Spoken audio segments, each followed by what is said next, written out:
12 minutos sobre las 11 de la noche, vamos a regodearnos en esas imágenes que veíamos al principio del programa, esas colas tan llamativas que hoy se producían en la localidad de Asponte. Están viéndolas desde primera hora de la mañana, cientos de personas que se han acercado a esa convocatoria de empleo realizada por Endesa para contratar a personas para trabajos temporales muy concretos que se van a llevar a cabo en la central. La verdad es que la imagen habla por sí misma. Yo no sé si os sugiere alguna cosa, Julio, esta imagen que a mí me llama mucho la atención.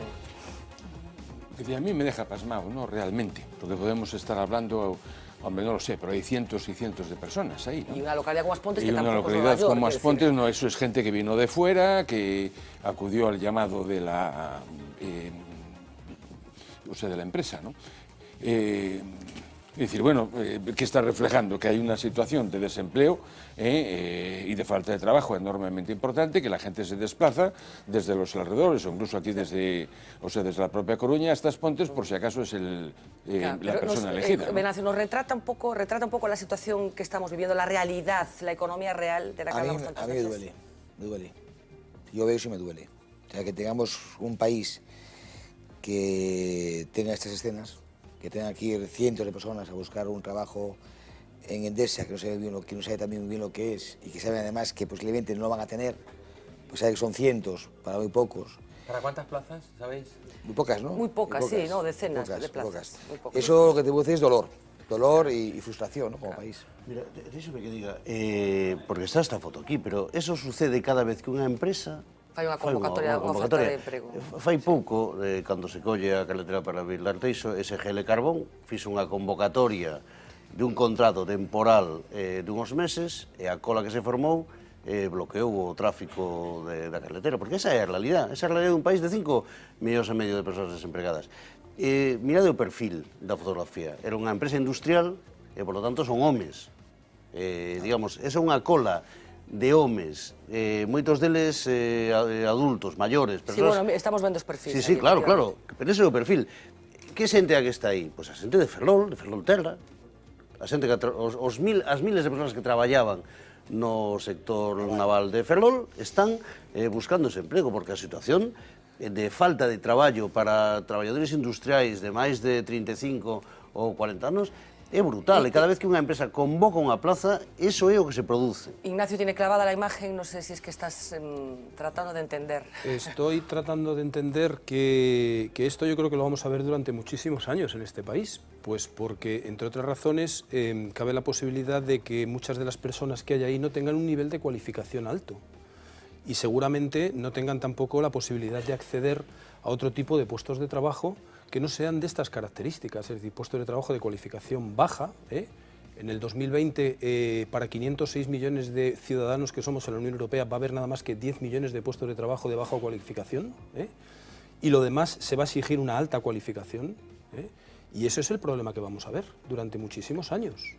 Es decir, es que entonces, yo creo que, lo estaba hablando antes con Manolo, los sindicatos se van a tener que adaptar a la realidad existente y nosotros nos vamos a tener que dar cuenta de que no vamos a volver a tener el país que teníamos, sino que es otro país diferente el que tenemos. Fernando, ¿a ti qué te inspira esta imagen? Que esta no es la vía. O sea, coincido en absolutamente las valoraciones que habéis hecho. Es decir, esto realmente, ver a una persona que va a buscar trabajo, se encuentra con esa cola, tienes que, el drama personal que tienes que tener, porque vas a buscar trabajo y dices, madre mía. No, la propia Endesa se ha sorprendido porque ellos tenían pensado hacer una dinámica obviamente, esta no puede ser la vía, también por lo que se está diciendo. Es decir, esta no puede ser la vía de generación de trabajo porque estas empresas absorben lo poco que absorben, entonces tendremos que buscar otras fórmulas y empezar a pensar que el modelo de trabajo que conocíamos hasta ahora ha desaparecido. Ha desaparecido. Bueno, pues vamos a aprovechar para detenernos en algunas de las medidas que están empezando a presentar los diferentes partidos políticos. Seguro que resuena, relacionado con este asunto, en sus oídos esa promesa que repetía el presidente del Gobierno en el debate del Estado de la Nación, 3 millones de empleo que promete crear,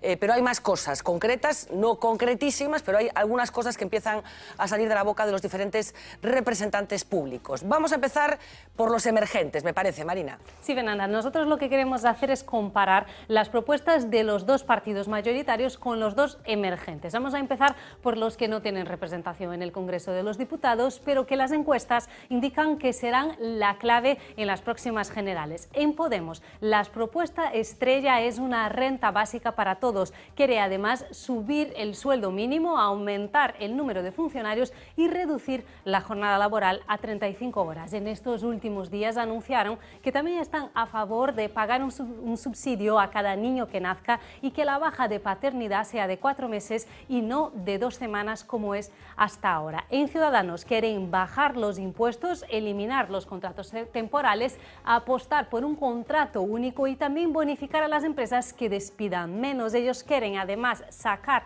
de los sindicatos la responsabilidad de impartir cursos de formación. Llamativa también es su propuesta, que es una reforma muy parecida a la segunda oportunidad para las familias endeudadas que anunció Mariano Rajoy en el debate del Estado de la Nación.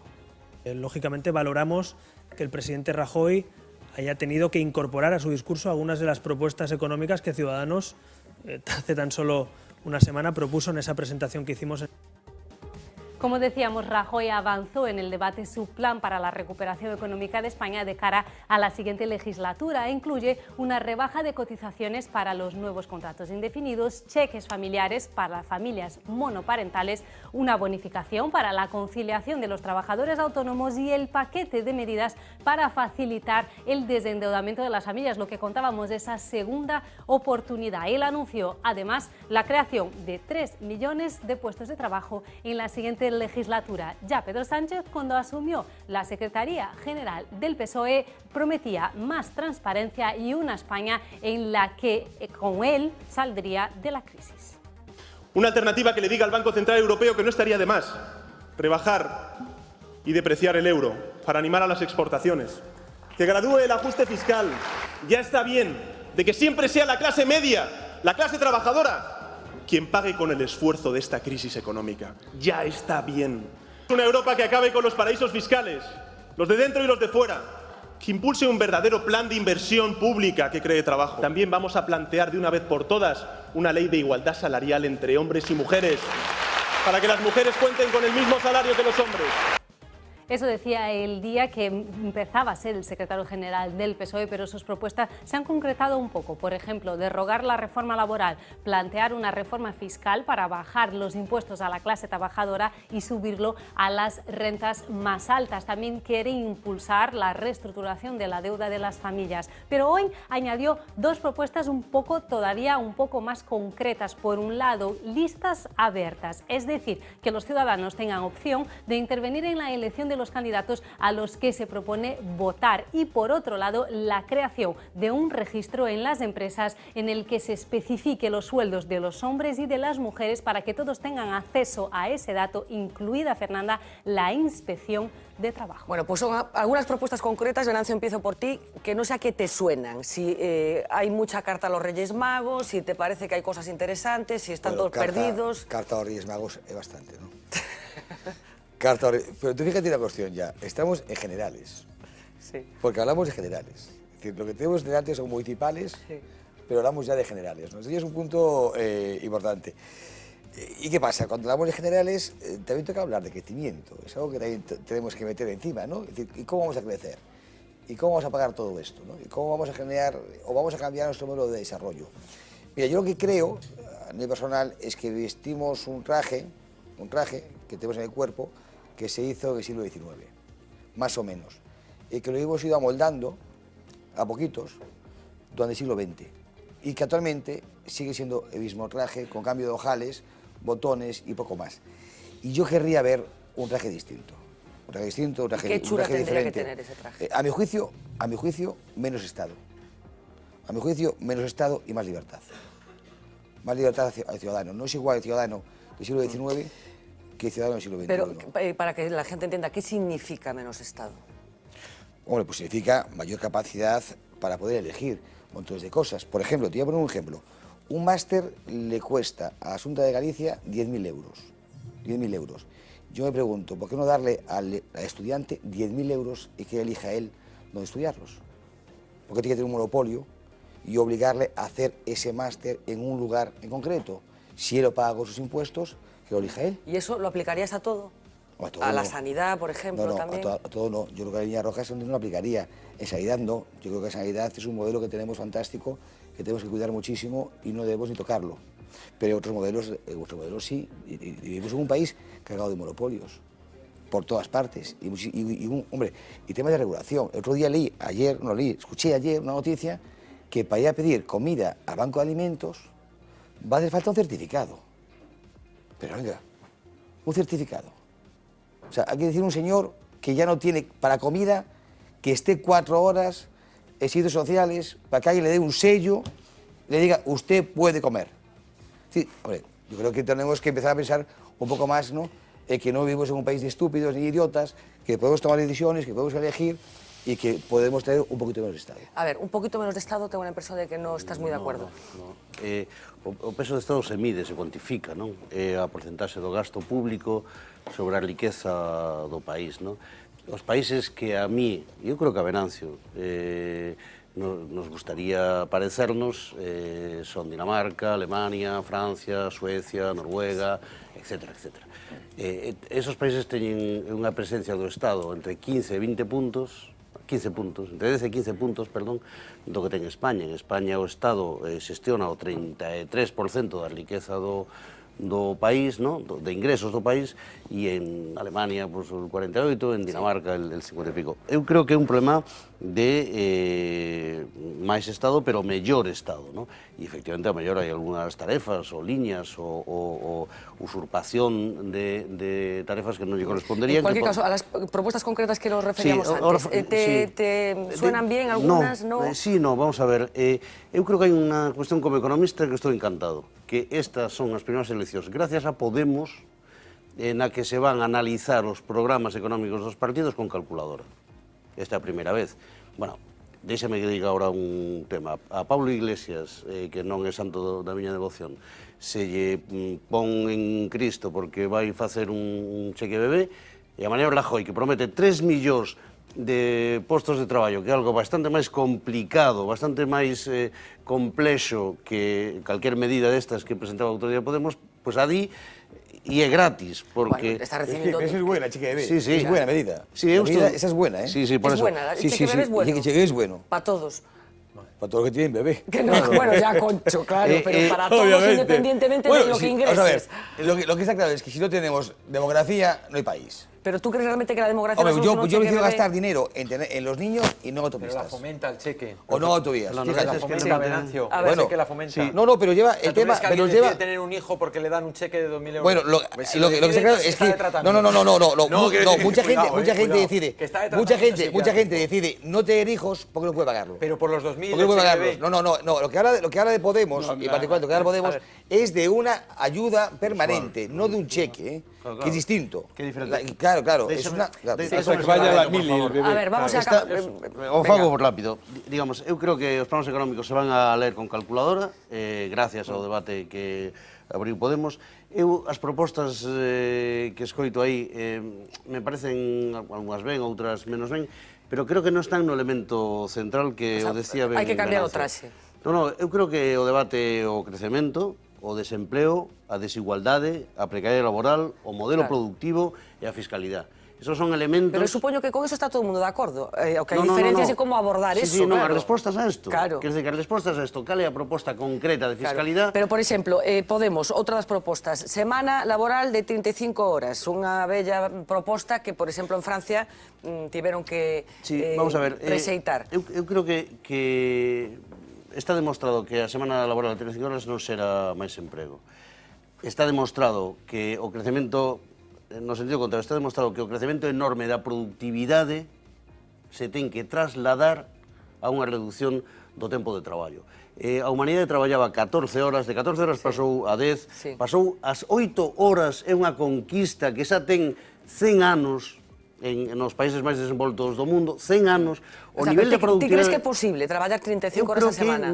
Vamos a ver, eu digo que a historia da humanidade, o incremento da productividade foi acompañado dunha reducción da xornada do tempo de traballo, que eso se parou dun modo anormal fai 50, 60, 70 anos en que a productividade se disparou como nunca na historia da humanidade e, sin embargo, non hubo reducción do tempo do traballo. E Algo hubo, 40 horas. Claro. O sea, as 8 horas polo que hubo os mártires de Chicago, no? As 8 horas que creou casi... Digo 5 décadas. Claro, como que 5? Eso foi en... No, 5 décadas con 8 horas. Quiere decir, 50 años Claro, sí, claro, con claro. las 8 horas. Claro, e iso está parado. E eu creo que esa é unha reflexión. Tío decías antes, quero decir que está vendo un cambio no paradigma de como se traballa, sin ninguna dúbida. E iso ten que provocar un cambio no paradigma do modelo productivo, das relacións laborais, do tempo do traballo. Pues claro que o ten que producir. A ver, Fernando, sigo contigo, Fernando.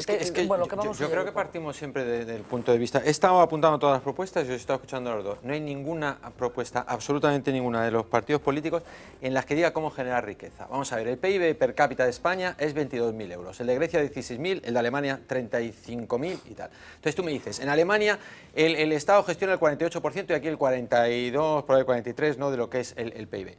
Pero es que es el 48 de 35.000 euros por persona. Es que no es lo mismo eso que sobre 20. Y tendremos que entender en algún momento que podemos gastar en la medida que tenemos. No. Porque es que esto es lo único que dice es cómo lo vamos a repartir. Es decir, en la carta a los Reyes Magos de señores, yo le voy a adjudicar a este colectivo más dinero, y como ha dicho él, y cómo lo financiamos. Si tenemos 22.000 euros por persona de media, ¿no?, tenemos que vivir con arreglo a eso. Y lo que tenemos que hacer es tener políticos lo suficientemente inteligentes que generen una mayor riqueza en el país. Pero yo no veo ninguna propuesta para generarlo. Esto es como cuando llega un consultor a una empresa. Llega o a reducir gastos, que eso lo sabe hacer hasta el más tonto del pueblo, que es corto de aquí, corto de allí, o otro que dice, vamos a ver cómo generamos ingresos. Eso ya no es, eso lo tiene que hacer uno muy listo. Y entonces, el problema de todo esto es que nunca hablamos de la base de vamos a hacer España un país más rico para que el reparto sea más fácil. ¿Sabes cuál era o PIB per cápita en España no ano 80? ¿Cuál es? Dime. Quero decir, o que che quero decir é que cando se fala de crecemento, este país, que ahora está sometido nunha crise, multiplicou por 2 ou por 3 veces por 2 ou por 3 veces o PIB per cápita nos últimos 30 anos. Pero si estamos ahora en el 2015. Quero decir que hemos sido que xerar un nivel de riqueza per cápita brutal. Bueno, y también la riqueza revertida. Esta reflexión no nos saca de pobres. No, espera. ¿Tú crees que se vive igual ahora que se vivía en los años 80? Obviamente no. Pero perdona un momentito, porque tú estás utilizando un factor estático de 22.000 euros. Pero digo, eso... ¿Pero tú crees que no hay que generar primero la riqueza para luego ver cómo la repartimos? ¿O solo vamos a discutir cómo la repartimos? Pues digo, una pregunta que casi ofende. ¿Por qué? Pues porque no Porque son está de parvos, acuerdo. joder. Está de acuerdo. Pero nunca hablamos de eso. Pero es que tú ves a alguien... De todas estas propuestas, todas, he copiado todas. Ni una sola dice cómo generar riqueza. A ver, danos tú una propuesta para generar riqueza.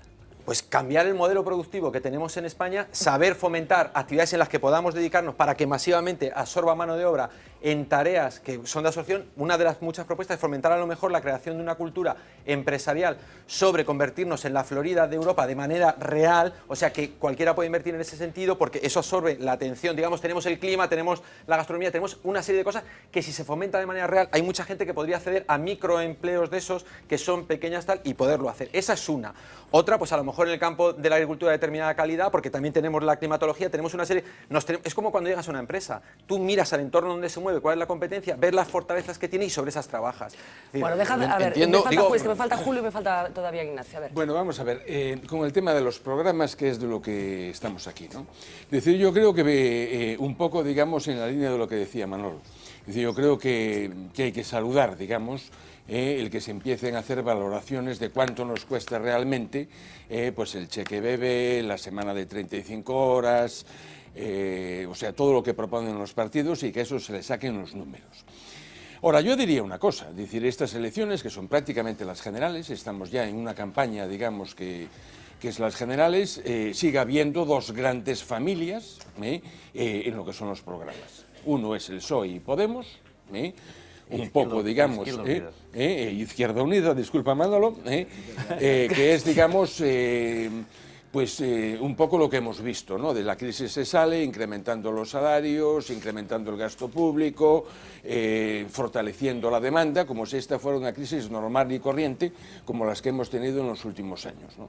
O como si tuviéramos la posibilidad de poder manejar la moneda, como hizo, por ejemplo, Estados Unidos. Y hay la otra, o sea, la otra familia, que también tiene, digamos, pues es un paraguas, es un paragüero del cual se ha colgado otro partido que es fundamentalmente lo que sería el Partido Popular y Ciudadanos, en donde, digamos, es un poco acelerar, fundamentalmente Ciudadanos, digamos... ¿Y tú con cuáles estabas de acuerdo? Fundamentalmente con el Partido Popular y Ciudadanos. Es decir, ¿Crees yo no, que la ruta tiene que ser más por ahí que por el otro lado? no creo eso. La evidencia me está mostrando que las políticas que fundamentalmente tratan lo que es el problema desde el lado de la oferta, nos están sacando de la crisis mal, a rastras, pero estamos saliendo, y hay datos que a mí me parecen absolutamente evidentes, de que esto no es lo que era hace un año y que ha mejorado completemos tu reflexión, sustancialmente. porque hoy el todavía ministro de Economía, que ya ha dicho que no volverá a serlo, Luis de Guindos, hacía un pronóstico de lo que va a pasar a partir de ahora. Yo estoy convencido que se han puesto las bases para tener 5 años buenos de la economía española y que, lógicamente, no solamente salgamos de la recesión, sino que pues, curemos todas las heridas. Hoy España se percibe como una economía mucho más equilibrada, que ha reducido sus desequilibrios con una regulación laboral que favorece el incremento de la productividad. ¿Creéis realmente que empiezan 5 años buenos? Ignacio, empiezo por ti. ¿Empiezan 5 años buenos? Vamos a ver, yo no sé lo que va a pasar dentro de 5 años, y menos con durante estos 5 No, años. durante estos 5 años, y menos con estos pronósticos que ellos nos están planteando, ¿no? Entre otras razones porque yo creo que lo que tenemos que pensar es en el futuro, que en definitiva es donde vamos a vivir, ¿no? No podemos estar pensando en el presente. No, pero él habla del futuro, Continuar. habla de los Sí, próximos bueno, 5 años. Él habla de 5 años, pero él habla de 5 años con parámetros actuales. Es decir, está creciendo la economía, las cifras macroeconómicas están subiendo, pero resulta que el crédito no aflora, hay 13 millones de personas que están en situación de exclusión social, hay 3 millones de personas en pobreza severa, ya hemos visto la foto famosa de Endesa con un montón de desempleados, nadie habla de educación, nadie habla de investigación más desarrollo, eso es futuro. Eso es futuro, y eso es poner las bases, desde mi punto de vista, de la riqueza de un país, creo yo. A ver, pero ¿coincidís con el pronóstico de Guindos, en concreto, 5 años buenos empiezan? Yo 5 años, no sabría decir, son 5 años, son demasiados años, pero yo te digo que 3 años, con toda seguridad. Pero ¿qué entendemos por bueno? Que es un poco lo que plantea Ignacio, Claro, o sea, ¿qué entendemos por bueno? Es decir, si yo acabo de decir que el país que hay no me gusta, no puedo pensar que cada vez me va a gustar. Es decir, pero lo que sí es cierto es que lo que es crecimiento económico se va a producir y que se va a generar empleo también es cierto, se va a generar empleo, de hecho ya está generando empleo. O contratos. Una pregunta. Pero mira, pero vamos a ver. Política, ¿crees que eso se produciría en un entorno de inestabilidad política propia? ¿Tú te refieres al gobierno de Podemos? No de Podemos. A que no haya gobiernos Cuando hablas de inestabilidad política, digo que no ¿a qué haya te gobiernos refieres? suficientes, a que no haya mayorías suficientes, cualquier tipo que sea, que puedan adoptar medidas y que sea un continuo pactar para adelante, para atrás. Digo, ¿crees que eso podría influir? Estoy haciendo una pregunta, Mira, lo que estamos viendo, a ver, hoy lo que tenemos clarísimo es que el consumo privado está creciendo a tasas de cercanos al 3%, 2,7%. Son las últimas cifras, excepto Galicia, sí. Galicia es un elemento aparte. De hecho, aquí estamos haciendo una visión más negativa de la recuperación, porque aquí la recuperación todavía no ha entrado, bueno, más que empezar, no ha entrado con la fuerza en la que ha entrado el resto del país. Eso es indudable, eso es una realidad. De ahí la demografía, de la importancia de la demografía. Aquí no arranca, en primer lugar, porque no tenemos consumo. Y no hay consumo porque no hay consumidores. Es decir, se puede, a partir de ahora se puede hacer más teoría y lo hacemos todo lo que te da la gana. Pero esto es un incremento porcentual. Bueno, pero es un incremento porcentual, ahora los mismos. Sí. Bueno, ese es el elemento. El segundo elemento que hace crecer el país es la inversión, que también empieza a moverse y lo vemos por todos lados. Y la tercera cuestión es el ajuste de las cuentas. Sabemos ya realmente que Francia y Italia no van a cumplir con el déficit y aquí tampoco se va a cumplir con el déficit. En consecuencia, tenemos 3 demandantes que van a mover la economía. ¿La economía de qué? La de antes. Porque el traje no ha cambiado nada, la de antes. Me apoyo no que di Venancio, por unha vez vou decir que estou de acordo con De Guindos, pero quero matizalo. Nos últimos 60 anos da economía española, 60 anos, dende o plan do 59, o PIB foi negativo, hubo caídas do PIB, antes da recesión do 2008, de en 60 en 3. O normal na economía capitalista é que se crezca. Eso é o normal. o extraordinariamente anormal que temos conocido de crecemento de PIB, non digo de igualdade social, de crecemento do PIB, o extraordinariamente anormal é unha crise que durara 7 anos. Non? Por lo tanto, eu creo que a economía española vai medrar en tasas de en torno do 2 ou 3% durante un certo tempo. Sí, pero ti non concordas con que serán 5 anos, porque creo que utiliza a expresión 5 anos vos, fala de 5 anos vos. Eu creo que a economía española vai estar crecendo entre o 2 e o 3% durante un tempo. E deixame que diga, porque además dos factores que plantexaba Venancio que estou de acordo, hai algún máis. Hai que o BCE se decidiu a intervir nunha política expansiva, o que explica a salida de Europa e de España da recesión é o cambio da política de austeridade, romper ca política de austeridade, con dos patas.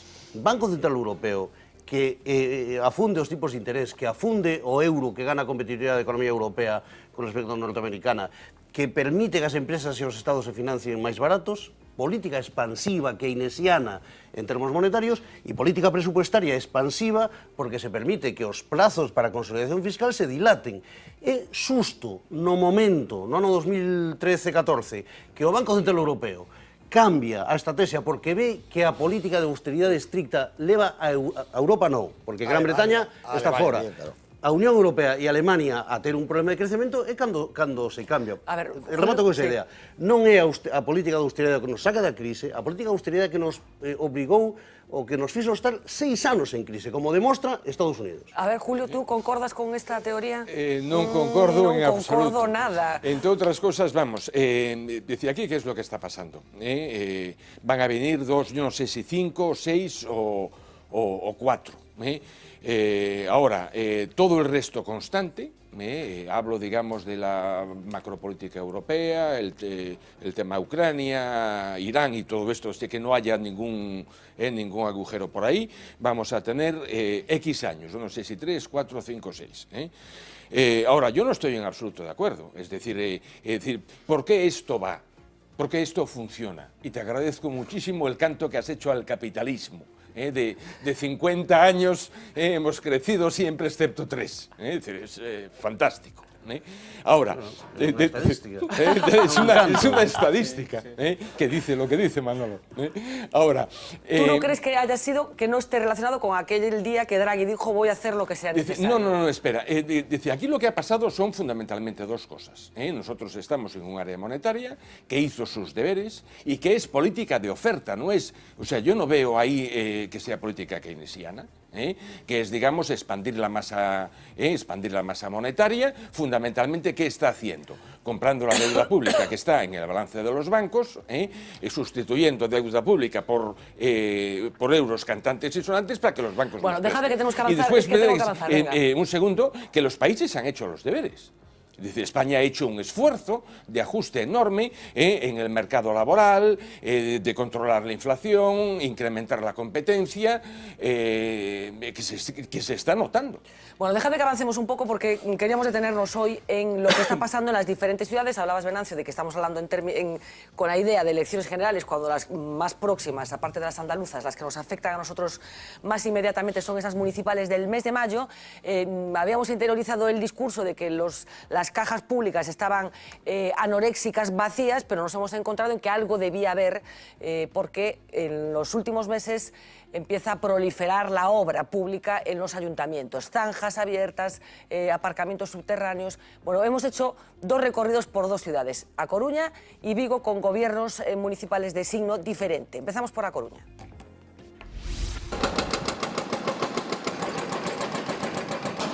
Las obras han tomado la ciudad, el ruido ensordecedor de las piquetas, de las grúas y de los martillos se ha convertido en la banda sonora de cada vez más vecinos en A Coruña. Estaba cantado. Sí que hay, sí.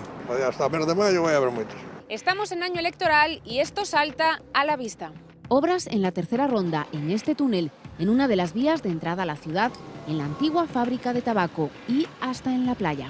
Llegan hasta la altura del estadio de Riazor, el presupuesto casi 700.000 euros. Ellos ya no saben a qué prestarle más atención, si al paisaje del mar o al que deja todo el arenal de Riazor patas arriba. O paro que hay, debía de haber más gente. Es por los votos. Si no por otra cosa no es. Por una parte uno piensa, bueno, es empleo público y por otra parte, pues las inevitables obras de las inevitables elecciones. Aunque escapemos a las afueras, las piquetas también resuenan ahí. Uno de los problemas tradicionales que arrastran los hospitales es el de la falta de plazas de aparcamiento. Ahora parece que el materno por fin va a tener parking nuevo. Esto era muy necesario. Aquí hay muy poco donde aparcar y siempre es un lío. Nos encontramos con el alcalde. Está en una inauguración, un nuevo sistema de riego inteligente en este parque. Para él, el ritmo es el normal. A lo largo de todos estos años se han hecho obras, se han hecho servicios. Los ciudadanos vivimos y queremos vivir con calidad urbana. Las elecciones están cerca. Lo denuncian los sindicatos. Si hay más contratos en obras públicas, es por las municipales. Muchísimas. A ver, nos molestan. Tiene que haber obras si queremos las cosas bien, pero bueno, molestan bastante, ¿eh? Pero aunque las calles cortadas, los desvíos y las carreteras abiertas en canal son un incordio. Si vas con el coche tienes que dar 50.000 vueltas. Lo que más enfada a muchos vecinos son las inversiones millonarias en época de vacas flacas. Es sin duda el proyecto estrella de la ciudad. Toda la dársena de la Marina en el centro de A Coruña está completamente levantada. Crear estos bulevares, el parking y los 2 túneles subterráneos que los atraviesan puede costar más de 20 millones de euros. No es algo nuevo. Para las elecciones, después volverán a todo para atrás, verás el IRPF otra vez a subir y todo, y obras paradas. Así de incómodo es vivir en época preelectoral. Bueno, pues cualquiera que visite A Coruña, que viva en A Coruña, sabe de qué estamos hablando. La ciudad está literalmente levantada con las complicaciones o las molestias que ello conlleva. Yo no sé, Fernando, no habíamos dicho que no había dinero en las arcas públicas. ¿De dónde está saliendo este dinero? Porque haces una broma. El famoso plan E, denostado, criticado, cuestionado por lo que supuso de alegría, parece que hay otro plan E, que es el plan E de elecciones. No, pero aquí hay un plan E de cara dura, no sé si será el de C, en el sentido, porque luego esto, ¿quién lo va a pagar? Los mismos que salgan los otros, porque ya lo dejas adjudicado. Se ve que todos los finales de legislatura de cualquier cosa hay unas prisas en hacer por parecer y otra cosa en adjudicar para dejar ya sentar las bases de quién lo va a cobrar, ¿no? Y no sé exactamente, que hay una ley que dice que no se pueden inaugurar obras antes del a lo mejor habría que ampliarla también a no se pueden empezar obras, ¿no? O sea, no quiero decir, claro, no, digo yo, no, de una santa vez, porque no se deberían en un periodo más largo no empezar obras. Os llama la atención porque parecía que estas elecciones iban a ser distintas en relación con la furia de las inauguraciones. Sí, a mí sí me llama la atención porque da la sensación como que los políticos no se han enterado de que la ciudadanía está empezando a percatarse de las cosas, ¿no? Y que además estos discursos que se manejan son discursos desde mi punto de vista muy peligrosos, ¿no? Todo esto del crecimiento, de que está empezando, la economía va muchísimo mejor, cuando resulta que el ciudadano ve que no le llega todo ese crecimiento y todo ese desarrollo que están diciendo los políticos, ¿no? En consecuencia me parece que es un discurso muy peligroso porque es el discurso de la frustración, totalmente. Y además se piensan los políticos que por el hecho de inaugurar y hacer obras van a conseguir más votos. Bueno, esto parece que siguen pensando, pues porque efectivamente... me parece que están un poco equivocados. Pero vamos a ir a tu ciudad natal, a Vigo, porque efectivamente allí en Vigo también mareas enteras, y a lo mejor ya no es la palabra más adecuada, ya no se sabe muy bien que no se puede usar Podemos, no se puede usar mareas, bueno, pues cientos de calles levantadas con las famosas vallas amarillas. De verdad que hay zonas tan llamativas como estas que nos va a enseñar Marta Clavero. En Vigo las elecciones también se ganan a golpe de cemento y pala. La maquinaria funciona a buen ritmo para apurar los proyectos de cara a esa cita del mes de mayo. Visitas y recorridos de unos y de otros se intensifican estos días para entrar en el juego de la cuota de votos. Pero no es nada nuevo. Pues es evidente. Lo tengo claro. Ha ocurrido antes y ocurrirá siempre. Caballero apunta en su haber electoral la polémica ubicación del barco Alfageme en la rotonda de Colla, a la que aún le falta el remate ornamental. No sería de extrañar una inauguración a bombo y platillo. A la espera de tal evento, otro de sus proyectos comenzó a andar hace unas semanas para aliviar las piernas de sus votantes. Este año el alcalde de Vigo parece afrontar la cuesta electoral con mayor confianza. Las escaleras mecánicas que llevan directamente al consistorio es una de sus apuestas más llamativas. Los obreros han vuelto para instalar una cubierta, así que permanecerá un mes parada. La que está a punto de ponerse en marcha es la nueva estación de tren. El AVE da pasos hacia adelante y la inauguración en las próximas semanas, la terminal de Urzaiz traerá de nuevo a Vigo a la ministra de Fomento, que hace unos días ponía la primera piedra para la ampliación del puente de Rande. Desde Madrid también pujan por Vigo. Con los operarios que ya trabajan en el puente de Rande, el gobierno del PP espera ganar posiciones en las urnas para recuperar el mando de la ciudad. Es sin duda un buen augurio de que las cosas están cambiando y que incluso los proyectos complejos se están abordando. La ministra gallega también anunció el desdoblamiento del corredor del Morrazo y firmó el convenio para el puerto seco de Vigo tras 20 años parado, que propiciará el desarrollo del mayor parque empresarial gallego y el segundo en extensión de España. Santiago también pone sus ojos en la ciudad. Lo hizo ayer con la presentación del transporte metropolitano, aunque su baza más ambiciosa es otra. Es la gran apuesta de la Xunta. Está previsto que las obras del nuevo hospital concluyan un mes antes de las elecciones. Ha sido una operación quirúrgica con ciertas complicaciones, pero finalmente será dado de alta a tiempo. La Diputación de Pontevedra también invierte en la ciudad con la reforma de Balaídos, un caramelo electoral que también saborea el concello con su aportación. El Centro Deportivo de Navia es otra de las infraestructuras que se inaugurará en breve, pero si hay algo que nos sitúa en periodo preelectoral es el vallado amarillo que lo impregna todo. Tan solo hay que dar una vuelta por las calles para comprobar que la ciudad es un laberinto de vallas, cambios de sentido y vías cortadas. Las humanizaciones siempre han sido la gran baza de Abel Caballero. Fui a ver a un empresario. Mira, alcalde, esto de las humanizaciones es estupendo, porque antes de que tú llegaras, cada vez que venía un cliente, lo íbamos a buscar al aeropuerto, lo metíamos en un coche con los cristales a ser posible tintados, lo metíamos en la fábrica. Ahora lo traemos y lo hacemos pasear. Sanjurjo va día entero para arriba y para abajo un par de veces. Deberían coordinarse y hacer primero una calle, luego otra. Vivo allí, trabajo allí, pues todos los días es un incordio. No sabes por dónde vas a ir, o sea, ni caminando, ni en coche. Es una locura. En cierto modo, sí, jugar un poquito con la sensibilidad ciudadana, ¿no? Para ganar un voto, evidentemente. Hoy este ruido es la banda sonora de una ciudad levantada con más de 80 calles en obras, incluidas algunas de las más transitadas.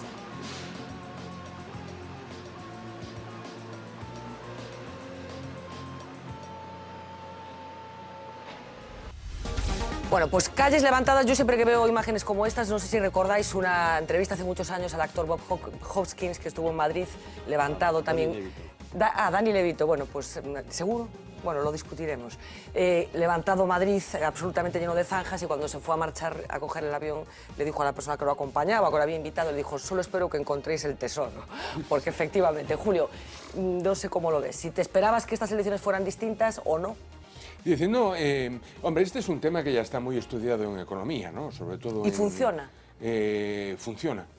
Funciona, o sea, los estudios se han hecho fundamentalmente sobre la economía norteamericana, que es la economía de los ciclos electorales, y entre la tasa de crecimiento, la creación de empleo y este tipo de cosas, hay una correlación, digamos, bastante estrecha con los ciclos electorales. Si funcionaba lo de las obras inmediatamente antes de las elecciones para movilizar con al el voto votante. y movilizar. O sea, cuando hacen así es por eso, ¿no?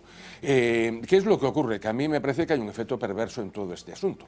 Es decir, no tiene ningún sentido, si tú tienes financiación del año pasado o del otro año, estar ahorrando eso para gastártelo inmediatamente antes. ¿Pero de dónde ha salido el dinero? Porque nos habían dicho que no había yo creo que es un simplemente chavo. financiación de los ayuntamientos y de las diputaciones, e incluso financiación estatal y de las comunidades autónomas, que se ha estado embalsando hasta lanzarlo, digamos, para que la obra se inaugure o acabe, digamos, prácticamente antes de las elecciones. Bueno, dejadme, porque el género de las inauguraciones, la verdad es que da para mucho, es un género muy rico, en el que Pablo ha entrado para ofrecernos ejemplos de qué cosas pueden llegar a hacer los políticos por cortar una cinta. A ver. Sí, por inaugurar. Además, cuando se acercan las elecciones, lo estáis comentando, se inauguran cosas acabadas, cosas que están mediadas, cosas que ni siquiera han empezado. Cosas que ya habían sido inauguradas. 2 veces inauguradas y cosas de lo más surrealista. Vamos a arrancar aquí en Galicia, y además hace muy poquitos días, el pasado jueves. Ya saben que se van a ampliar la AP9, la autopista del Atlántico, en 2 puntos, en Rande, en Vigo y en Santiago de Compostela. Bueno, pues ahí van a ver a la comitiva, el presidente de la Xunta, la ministra Ana Pastor, la presidenta del Parlamento, la conselleira, el presidente de la Diputación o el alcalde, inaugurando un mojón, que además así se llama la piedra de la calzada, con ovación. Al que aplaudieron efusivamente, además. Sí, pero 2 horas después ahí tenéis, en Santiago, el mojón otra vez inaugurado, con ovación incluida para el mojón. No se fuera a celar del previo en Vigo. Qué bonitos serán esos mojones, fíjate. Bueno, lo de las primeras piedras estamos más que habituados a ellas, ¿no? Pero ¿qué pasa cuando no hay primera piedra? Bueno, pues se puede ingeniar otra cosa. Nos vamos a ir hasta Navarra, hasta una pequeña localidad, Fitero. Allí se va a construir un cuartel de la Guardia Civil. Asistía el ministro del Interior, también la presidenta de la Comunidad de Navarra, con varias consejeras y autoridades eclesiásticas y militares. Ahí se trataba de enterrar un cofre. Vamos a verlo, porque primero se introducen unos periódicos dentro del cofre, ahí lo vemos, luego unos folios, que es importante que los introduzca el propio ministro, más otros papelitos que aparecen por ahí, se le pone la tapa a esa caja y se va a colocar en el suelo, en la tierra. Bueno, el acto consiste en ver cómo las autoridades se encargan, ya pala en mano, de cubrir la tierra con la caja con la tierra. Una cápsula del tiempo, que se llama. Exacto, en dejar los lenguaje papeles ahí, poético, dejar eso para que dentro de unos papeles, años se sepa cómo se vivía en esta Desde época. luego queda el proyecto enterrado, bien enterrado, no sabemos si por mucho o poco tiempo. Y lo que estamos viendo es que este tipo de inauguraciones son multitudinarias, ¿no? Ya lo veíamos en la de Galicia, también en la de Navarra. Todo político se apunta, sobre todo si están cerca de unas elecciones y si hay una foto de por medio. Hasta que incluso llegan ocasiones en las que la comitiva no cabe ni en la obra que se va a inaugurar, ¿no? Es el caso de esta rotonda, en el municipio granadino de Alendín, es una rotonda, sí. La multitud de autoridades sumando ayuntamiento y diputación que se dan cita. Bueno, para evitarles el conteo lo hemos hecho nosotros, ahí lo tienen, son 14 las personas que están en la foto. Bueno, aparte es una mini rotonda. Sí, es que además la rotonda tampoco es nada especialmente bonito. Bueno, entre diputación y ayuntamiento, las que están ahí sobre la rotonda para esa inauguración. Una rotonda además como otra cualquiera, con una señal. Porque en esto de las rotondas, a ver si sabéis dónde están las rotondas más bonitas del mundo. Ahora se ha puesto de moda esto del turismo de rotondas. Vamos a verlo. Las rotondas de Vigo son las rotondas más bonitas del mundo. Las más bonitas del mundo son las rotondas de Vigo. Pues ya veremos lo que hacemos. Ya le estoy diciendo, son las rotondas más bonitas del mundo las de Vigo. Hombre, es que dentro de las rotondas hay rotondas y rotondas, efectivamente, las de Vigo, las más bonitas. Turismo de rotondas, incluso. Bueno, una de las más curiosas, ya por cerrar esto de las rotondas, que se ha inaugurado en este último mandato, está en Bembibre, en una localidad de León. Se llama la rotonda de El Barrón. Y ahí la van a ver porque encima de la rotonda han colocado esto que ven. Es un atrapasueños. Indio, lo ha realizado para la ocasión los jubilados de la comarca con restos de una mina próxima. Fue inaugurado además con todos los honores correspondientes también y su ovación, el atrapasueños. Bueno, hablando de sueños y de inauguraciones soñadas, qué mejor que aeropuertos con aviones imaginarios. De esto sabemos mucho en nuestro país últimamente. Este que van a ver está en Ciudad Real y además lleva, bueno, pues 9 subastas consecutivas sin que nadie se haya interesado por él. Y eso, que la obra está de saldo porque costó 1.100 millones de euros y ahora se vende por 80. Lleva en desuso desde 2012, salvo como plató de cine o televisión. Algo similar a lo que sucede con el aeropuerto de Castellón, inaugurado por todo lo alto ahí, y que hasta el momento solo ha acogido a 2 equipos de fútbol, al Villarreal y al Barça, en 2 vuelos charter en el último mes.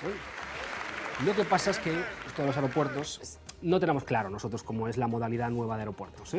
Hay aeropuertos modernos, que ya nos lo contaba el propio Carlos Fabra, el expresidente de la Diputación de Alicante, cuando ponía en marcha el suyo, nos contaba esta nueva modalidad. Atentos. Dicen que estamos locos por inaugurar un aeropuerto sin aviones. No han entendido nada. Nada del acto de hoy, como tampoco entendieron en su momento la decisión de construir este aeropuerto. Este es un aeropuerto para las personas. ¿Qué época? Podríamos hablar mucho de aeropuertos, aquí en Galicia también funcionan, pero esas terminales duplicadas, esa vieja terminal de Santiago de Compostela que fue cerrada y que muchos no entienden por qué, en fin, aeropuertos, somos expertos también en cosas raras para hacer aeropuertos, que son para las personas o para los aviones. Aeropuertos para las personas. Lapidario ahí, el expresidente de la Diputación de Castellón. Por cierto, hablando de frases lapidarias, la presidenta de la Castilla-La Mancha, Dolores de Cospedal, es también muy dada a frases lapidarias en las inauguraciones. También, si no apostamos por el vino, no seremos aquello que somos capaces de llegar a ser. También soy una convencida de ello. Y lo que pretendía ser es esto que va a ver, porque estaba inaugurando María Dolores de Cospedal la Torre del Vino, en Socuéllamos, que es un municipio de apenas 13.000 habitantes en Ciudad Real y que tardará 500 años en pagar la obra. Esta excéntrica torre tiene 11 pisos, 40 metros de altura, ha costado 4 millones de euros y va a dar trabajo a una persona. Según las previsiones del ayuntamiento, va a ingresar por las visitas unos 9.000 euros al año y su mantenimiento cuesta 70.000. Así que, bueno, para vino, el que se tomaron los que idearon este proyecto. Impresionante la torre. Y esto es de hace poco. Había cosas más antiguas, pero esto es de hace nada. Bueno, todo es del último mandato. Hablamos de 2011-2015. Todo lo que más cosas estamos viendo. Y vamos a cerrar porque a veces a los políticos se les complica un poco las inauguraciones con gestos inesperados, ¿no? Vamos a situarnos en Ontenient, en una localidad valenciana. Ahí acudía el presidente de la Diputación, Alfonso Rus, junto al alcalde, para inaugurar un paseo fluvial que costaba $500.000 de euros. Bueno, los dirigentes se encuentran allí con varios colectivos en favor de la discapacidad porque denuncian, como ven, que está plagado de escaleras. En la obra que están inaugurando reparten pegatinas contra la discriminación que padecen y que llevaban denunciando mientras se realizaba la obra. Bueno, en estas, uno de los integrantes de esa comitiva que estaba repartiendo las pegatinas se dirige al presidente de la Diputación para pedirle explicaciones por la obra. Esta es la respuesta que se encuentra por parte de Alfonso Rus. Pregúntale al minusvàlid, llavors. Agarrem cordes? Sí, pregúntale a ella, llavors, si pot agarrar cordes. Tu agarrar... En fin, bueno... En fin, cosas que hacen los políticos. El sentido del ridículo de los políticos, a veces, yo de todas maneras creo que la que más me gusta es la mini rotonda con 14 personas encima para salir en la foto. ¿Alguna explicación? No, la actitud de las personas determina su altitud. Su altitud, sí, efectivamente. Bueno, vamos a hacer una pausa publicitaria. Nos queda un pequeño tramo final todavía. Enseguida vamos a compartir con ustedes la última bronca de Pablo Iglesias con un periodista. Se supone que era un periodista amigo con el que intercambia mensajes de WhatsApp, que él pensaba que le iba a hacer una entrevista de determinada manera. La entrevista fue la de un periodista y la cosa acabó como el Rosario de la Aurora. Enseguida lo escuchamos.